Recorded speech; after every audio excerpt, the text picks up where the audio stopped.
everyone, welcome to a poker vlog with a bit of a difference. Poker with kids. Fuck it, let's go. Don't tease me. Let's play some fucking cards.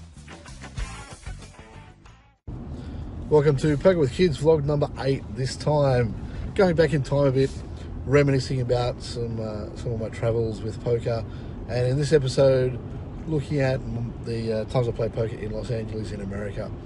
So hopefully you'll enjoy this episode. Sit back, relax, and see what I did when I was in LA playing poker.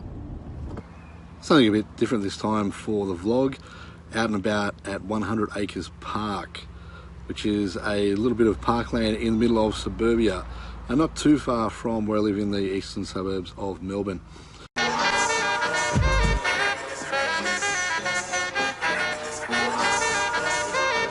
I reminisce. Yeah.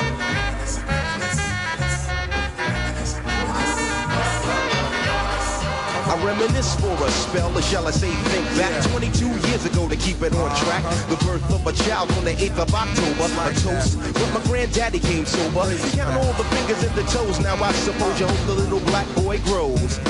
18 years younger than my mama, but I really got beatings with the girl loved drama. In single parenthood, there I stood. By the time she was 21, had another one.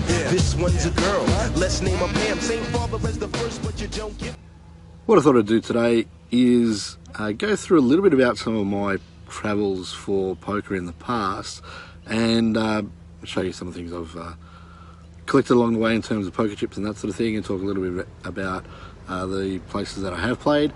But thought I'd do it in a bit of a different venue. Had a bit of time in between some work to head out here, get a bit of nature, and a bit of time away from the kids, which I've still got some editing to do on some other vlogs. So while that's happening, I'm going to come out here, do a bit of a vlog, reminiscing a bit about poker in the past that I've played. So what I thought I'd start with is Los Angeles and casinos and poker rooms in Los Angeles, and ones I've played at, thoughts about them, that sort of thing. And I'll also go through them sort of in almost like a best to worst list. The one I thought I'd start with, Normandy Casinos, a dollar chip I picked up. One thing I normally try and do is I pick up a dollar chip from each casino that I play at. This is Normandy Casino. It's now apparently Larry Flint's Lady Luck Casino. I visited there in 2010, I think just the one time, played a short session of Limit Hold'em. Wasn't anything particularly stand out about the venue. It was just a place where they play cards, and in LA I thought there was much better poker rooms that you could play at. The next room I want to talk about is Crystal Casino in Compton. Bit of a sketchy part of town of LA, as you might have gathered just the name, Compton, and I'm sure if you've heard of anything like NWA, various hip-hop stuff, that type of thing, hasn't got the best reputation out of all the parts of LA, and this place is not really that much different, to be honest. The poker room's really unusual in that essentially it's one of the players who was organising the game. So I kind of asked one of the supervisors on the floor, I said, look, I want to sign up for get a seat at the poker, who do I do? And they kind of pointed me to, the guy sitting in, seat 3 on that table, he's the guy to talk to. So went over there, got a seat, played a bit of No Limit Hold'em, and yeah, don't think I'll be going back there anytime soon, but I have been there. Next one on my list is one again that I visited in one of my trips in 2010, Hawaiian Gardens. Since then I think it's actually been renovated. I think I saw a vlog from Andrew Nemi not too long ago when he was there, and it looked quite different from when I was there. So next time I'm in LA I might actually try and pop in there. Also from an interview I saw with Barry Greenstone, I think he might actually play quite a bit there in terms of some of the high limit mixed games that might go in LA, might actually run there as well. From memory, when I was there I just played some, it might have been some 08 or something like that, on my high-low, maybe just some Limit Hold'em. I think I just went there the once, wasn't sort of overly impressed by the room, so I thought, okay, well, I've been there, tick it off the list, and played some other places that I much prefer playing at. But I might try and get back there next time I'm in LA. Looks like they've done up the place a bit, and I might have some other games going that I might be interested in. Next casino I want to have a look at, Looks fairly tame from this one, the Hustler Casino, Larry Flint's one. Turn the $1 chip over and you get your little bit of Hustler in the casino. It's actually a fairly nice looking place. Not the association with the magazine Hustler really is only in name, and it's just a pretty nice casino.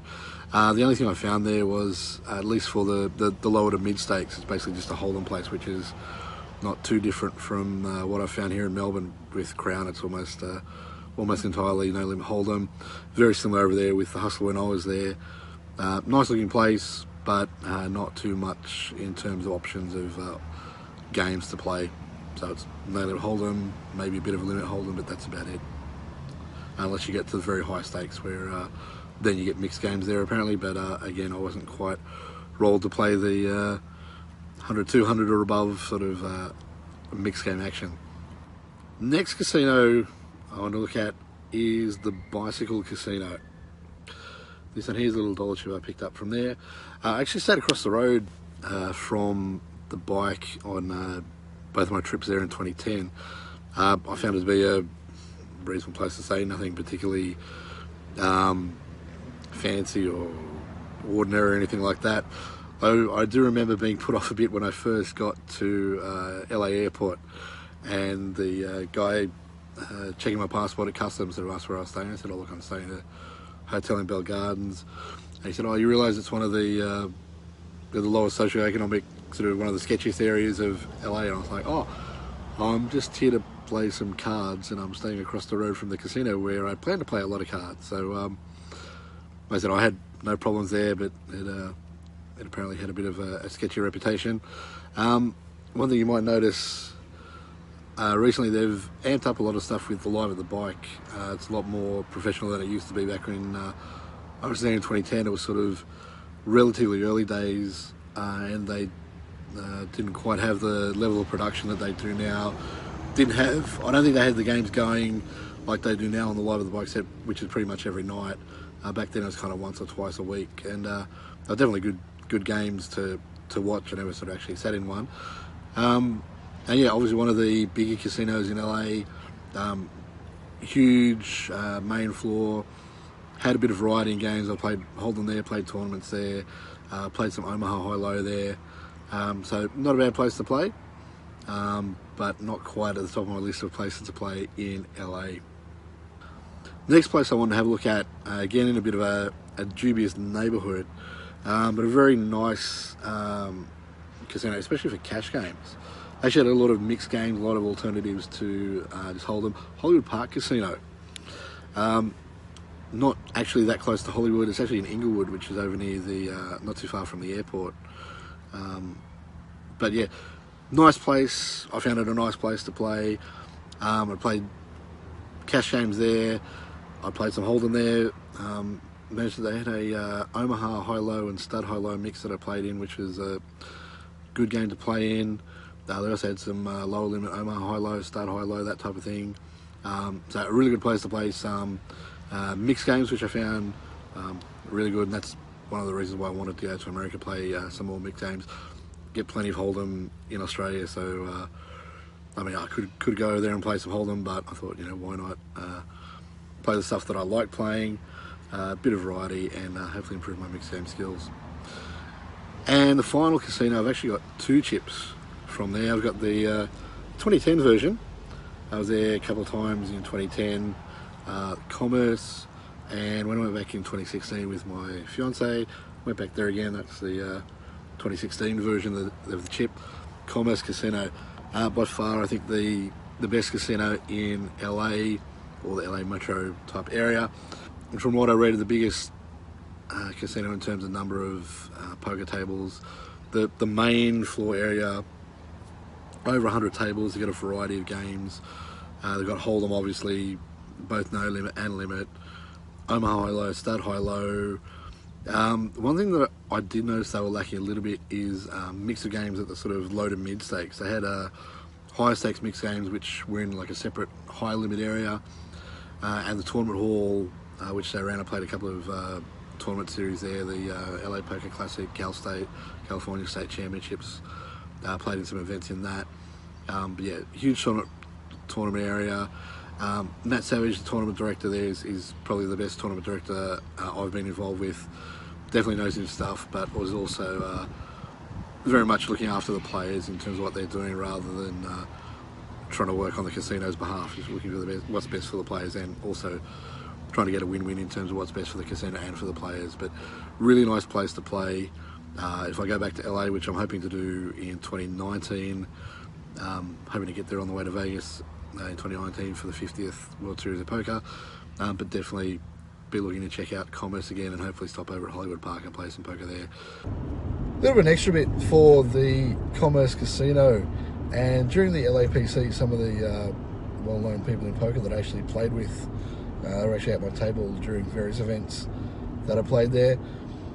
I had Jerry Yang, former winner of the World Series main event.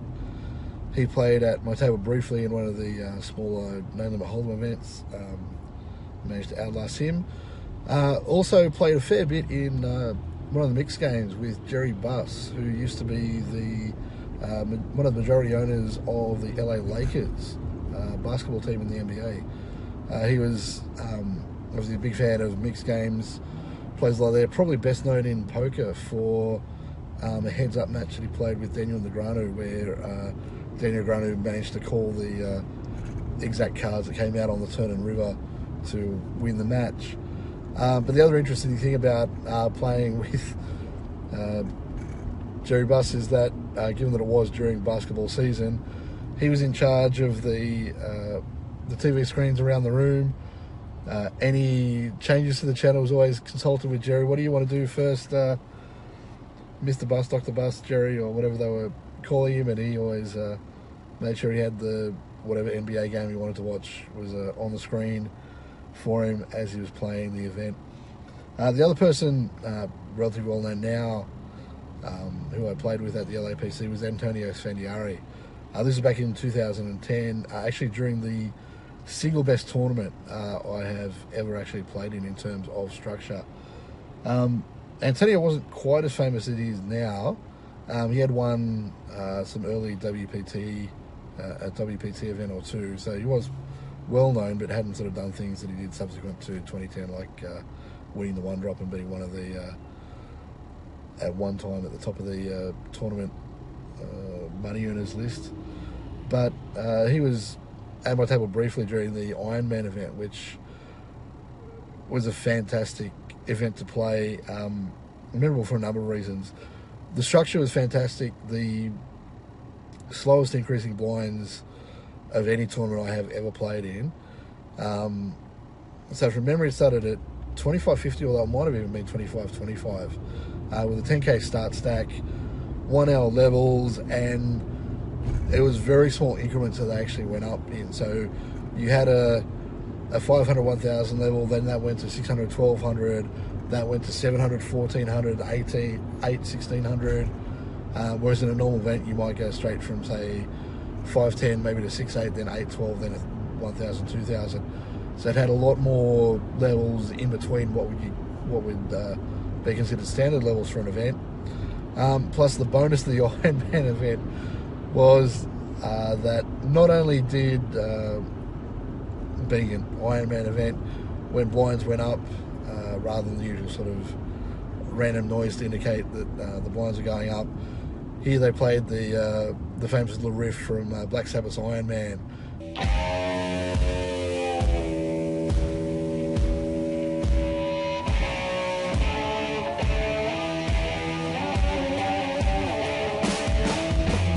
That was sort of played every time the blinds went up, so you had that as your blinds up. But also, being an Ironman event, there were no actual breaks scheduled. So there were not like you would have in a normal tournament where, say, every 2 hours or so you have a 10-minute, 15-minute break or something like that. This event, there were literally no breaks. Every time it was a level up, you just went straight into the next level. If you wanted to go to the bathroom, you just had to get up and miss whatever hands you missed while you were away from the table. Also memorable for that one was, I think it's one of probably the only tournament that's ever happened to me. I actually had aces cracked twice to be eliminated from the event. midway through my segment of the tournament, I had aces cracked, and that obviously took a decent chunk of my stack. And then my final hand, I remember I got it in with aces on a jack high board against king jack, and the guy with king jack managed to spike a king on the river to knock me out, crack my aces for the second time, and that eliminated me from the tournament. But yeah, by far the single most memorable tournament in terms of structure that I've played, and I've had a chance to play in that again. I'd welcome the opportunity to play in that, as well as any of the mixed events that I played at the Commerce Casino. Obviously that's something to do with Matt Savage, who is one of the main people driving the tournaments there at the Commerce. He's one who really does listen to player feedback, try some innovative ideas, and definitely, if I do get back to LA anytime soon, definitely looking to play a few events, especially during the big series that are on at the Commerce Casino. That's going to wrap up vlog number 8. Hopefully you've enjoyed this little trip down memory lane, looking back at some of the times I played poker in Los Angeles. If you played poker in LA, feel free to let me know, drop a comment below. If you're looking at playing poker in LA sometime soon, hopefully this might have given you a bit of either inspiration or advice about where the better places to play and what you might expect there. So yeah, feel free to like, subscribe, do all that sort of stuff. Give me a thumbs up if you like the video, and hopefully see you again sometime soon.